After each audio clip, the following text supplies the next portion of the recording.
इंदौर शहर की भीड़-भाड़ से दूर एक पुराना गर्ल्स हॉस्टल है।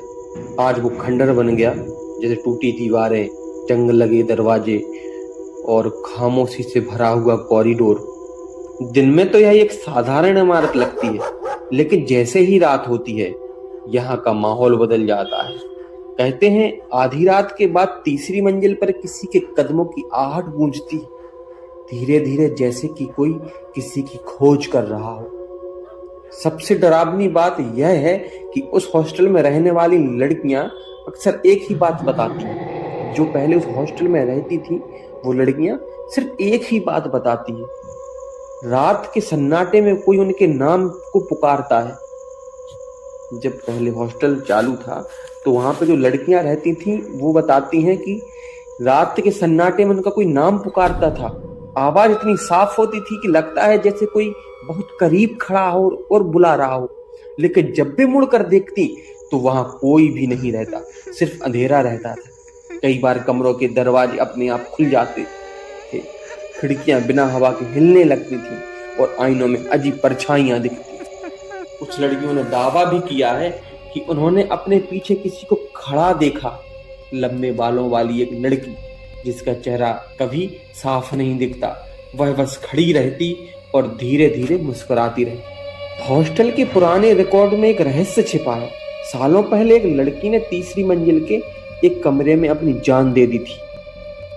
कहा जाता है कि मरने से पहले वह कई दिनों तक डर के साए में जी रही थी।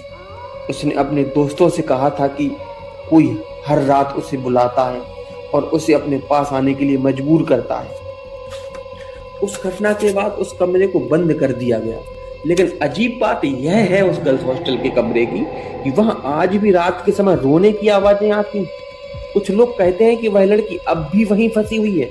हालांकि उस लड़की को बाहर निकाल लिया था, घर छोड़ दिया था, लेकिन कुछ लोग कहते हैं कि वो लड़की अभी भी फंसी हुई है और हर नई लड़की को अपने साथ ले जाने की कोशिश करती है।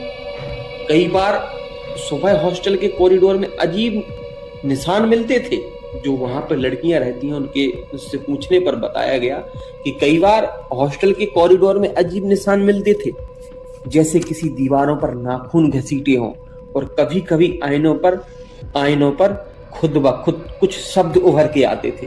जो वहां पे शीशे लगे होते थे हॉस्टल में, उस पे कुछ ना कुछ ऑटोमेटिकली लिखना चालू हो जाता था, जैसे कि मैं अभी भी यहाँ हूँ, मैं किसी को यहाँ से घर नहीं जाने दूंगी।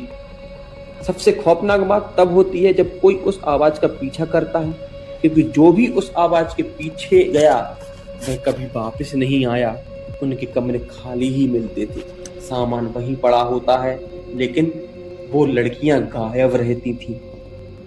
इस वजह से वह गर्ल्स हॉस्टल बंद करना पड़ा। कई गर्ल्स उस हॉस्टल से गायब हो गईं। माना जाता है इसी रहस्यमय ढंग से वो लड़कियां गायब हो गईं।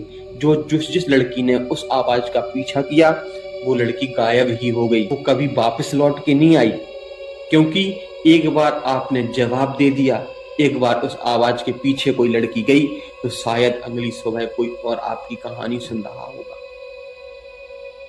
उस हॉस्टल की ये है हकीकत।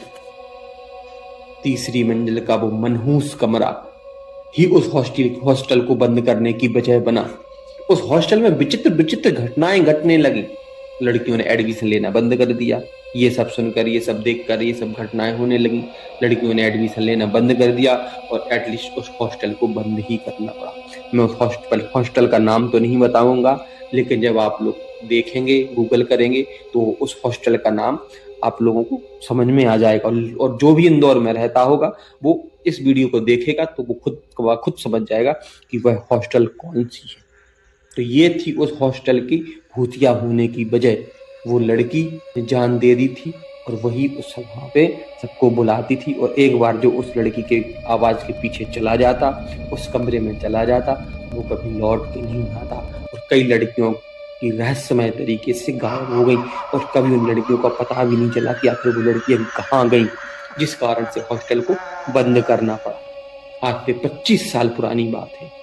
आप लोगों को ये कहानी कैसी लगी? यदि अच्छी लगी हो तो हमें कमेंट करके जरूर बताएं, और हाँ, वीडियो को लाइक जरूर कर दें। धन्यवाद।